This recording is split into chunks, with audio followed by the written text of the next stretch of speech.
وزیر صحت ہریش راؤ نے کہا کہ ریاست کے ہر پرائمری ہیلتھ سینٹر میں پبلک ہیلتھ مینجمنٹ پرسن کا تقرر کیا جائے گا تاکہ لوگوں کو بہتر علاج کے ساتھ ساتھ صحیح وقت پر صحیح علاج مل سکے۔ ریاستی وزیر ہریش راؤ نے رکن اسمبلی پرکاش گوڑ کے ساتھ رنگا ریڈی ضلع کے راجندر نگر میں Indian institute of public health management academy building کا افتتاح کیا۔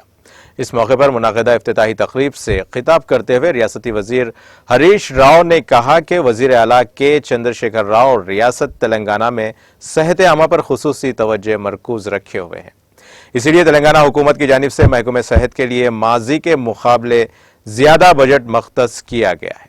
انہوں نے کہا کہ تلنگانہ میں میڈیکل کی نشستوں میں بھی اضافہ ہوا ہے اور کہا کہ آنے والے دنوں میں 31 اضلاع میں 31 سرکاری میڈیکل کالجز کے قیام کی کوشش کی جائے گی۔